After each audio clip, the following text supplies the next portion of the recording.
BFM Bourse, vos placements, nos conseils sur BFM Business. Les marchés donc qui repartent de l'avant ce début de semaine. On vous emmène aussi sur vos différents placements, vos différents investissements financiers, immobiliers également, et des conseils, les conseils de nos experts en ce lundi 23 août. Philippe Gourdelier est avec nous. Bonjour Philippe. Le président de Patriméa est avec nous. On va parler ensemble de pierre papier, d'investissement dans les SCPI qui attirent à nouveau les flux de collecte. Quel bilan est-ce que vous tirez du premier semestre pour ce marché des SCPI? Est-ce que la crise sanitaire a véritablement pénalisé la pierre papier?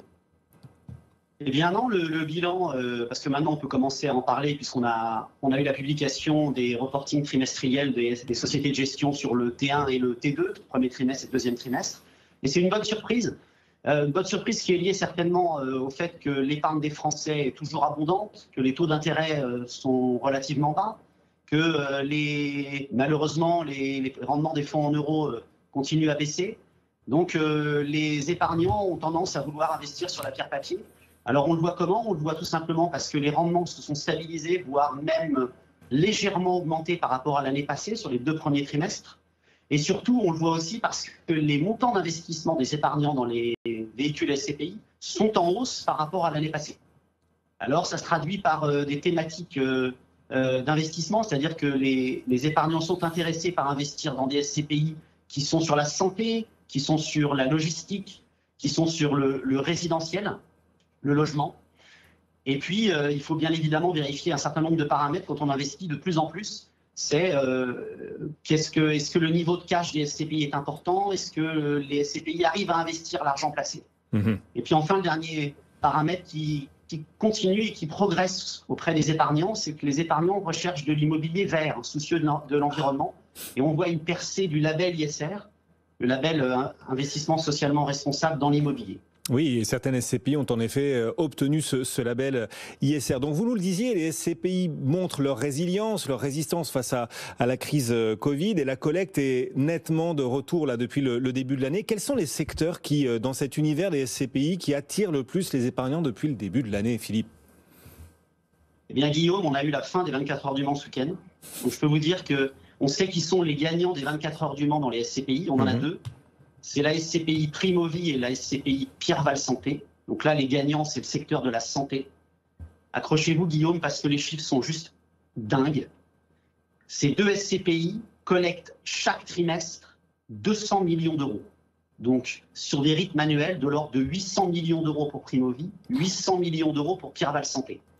Ça parle peut-être pas à vos auditeurs, mais en tout cas, pour vous donner un chiffre, dans les années 2010, 2011, 2014, 2015, l'ensemble des SCPI, c'est-à-dire les 80 SCPI du marché, collectaient 2,5 milliards. Là, sur 2 SCPI, on a 1,6 milliard de collecte, d'argent investi par les épargnants. C'est tout bonnement incroyable. Et on voit vraiment la corrélation entre la crise sanitaire et l'investissement sur des secteurs type la santé. Ensuite, on a le secteur de la logistique. Encore une fois, la consommation fait qu'on a plutôt tendance à privilégier des SCPI qui sont investis sur des entrepôts plutôt que des SCPI qui sont investis sur des biens de commerce en centre-ville, par exemple, ou dans des centres commerciaux. Une SCPI comme Activimo, qui est gérée par Alderan, a collecté 72 millions d'euros sur le 2e trimestre. Là encore, un chiffre, cette SCPI, la collecte globale en 2019 et en 2018, c'était de l'ordre de 78 millions. En un trimestre, elle a doublé de taille. Enfin, sur le résidentiel, incroyable, le logement, on a 2 SCPI qui se démarquent, Primo Family, de Primonial, et Kianeos Pierre, de Kianeos, qui sont basés à Avignon. Et ces 2 SCPI, elles ont collecté 100 millions d'euros pour investir dans des biens de logement, tout simplement parce qu'on a un attrait pour ce type d'actifs. Et 100 millions d'euros dans le logement en SCPI, c'est le record sur un semestre. Depuis quasiment le lancement des SCPI de logement. Voilà. Donc on a enfin sur les bureaux, pour terminer sur les bureaux, Guillaume, il faut être sélectif. Le bureau n'est pas mort, loin de là. Il faut être sélectif, il y a eu des disparités de collecte. mais on est quand même sur des collectes qui sont moindres, l'attrait de la part des épargnants qui sont moindres que sur les secteurs dont on a parlé. Mais c'est intéressant, vous nous parlez là de la collecte, c'est les 24 heures du Mans, le classement en tout cas des SCPI qui collectent le plus depuis le début de l'année. Les chiffres sont spectaculaires sur certains secteurs, notamment la santé que vous avez cité. Est-ce que quand on est investisseur, il faut forcément aller sur les SCPI qui attirent le plus de flux de collecte, ou est-ce qu'il faut se méfier malgré tout de cet indicateur? Parfois peut-être les SCPI collectant énormément d'argent ne savent plus quoi en faire et se mettent à investir dans tout et n'importe quoi juste pour placer l'argent des épargnants. Est-ce que c'est pas là un risque malgré tout? Je suis assez d'accord, il faut regarder. Alors, pour ceux qui ont le temps de lire les reportings trimestriels ou les rapports annuels, c'est toujours intéressant. Mais oui, je le disais au tout début, le niveau de cash dans cette SCPI, c'est-à-dire l'argent collecté qui n'est pas encore investi en immobilier, a tendance à augmenter. Je disais sur le reporting trimestriel de Primovie qu'il y a de l'ordre de 130 millions de cash à la fin du premier trimestre. C'est important, hein, ça représente quasiment 5% de la capitalisation de la SCPI.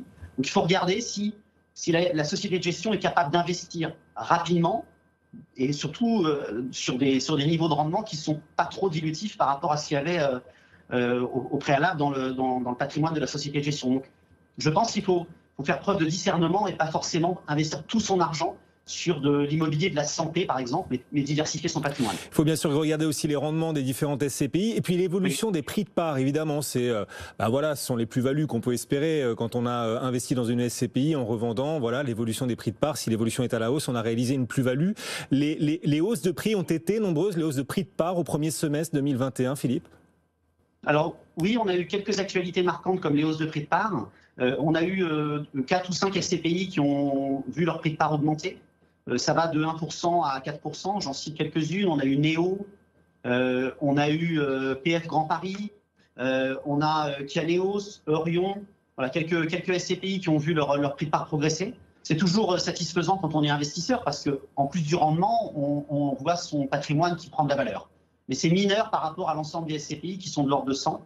Voilà, ça reste limité. Sur d'autres actualités marquantes, nous qu'on a vues chez Patrimea qui nous paraissent intéressantes, c'est aussi, par exemple, des SCPI qui ont obtenu le label ISR. On en a parlé, de plus en plus d'épargnants souhaitent des SCPI qui sont soucieuses de l'environnement, avec des biens dans du bureau, par exemple, avec des locales à vélo, des espaces de recyclage ou autres. Eh bien, on a eu 5 SCPI qui ont obtenu le label ISR immobilier, Hirokozen, Épargne Pierre, Pierre Capital, et j'en cite, je ne cite pas toutes. Ça, c'est intéressant. Et enfin, le dernier point sur les actualités marquantes sur les SCPI au premier semestre, c'est la création de nouvelles SCPI. Il y en a encore. On en a eu 3. La SCPI Sofidy Europe Invest, gérée par Sofidy, qui va être investie en Europe. La SCPI Cœur d'Europe, par Sogénial, qui va être investie en Europe sur du bureau, essentiellement Belgique et Portugal.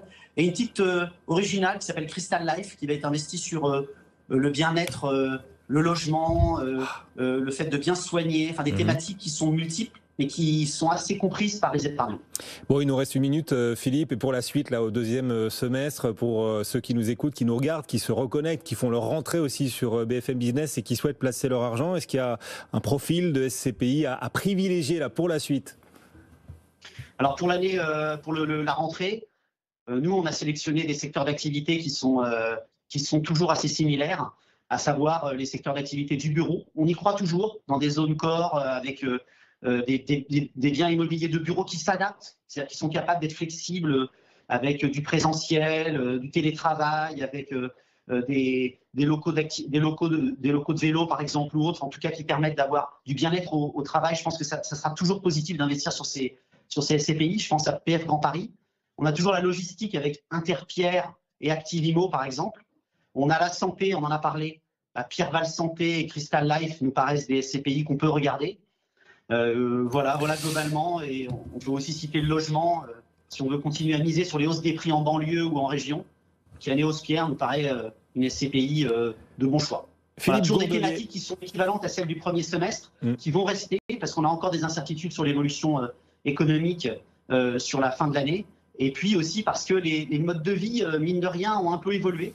Donc l'immobilier doit s'adapter.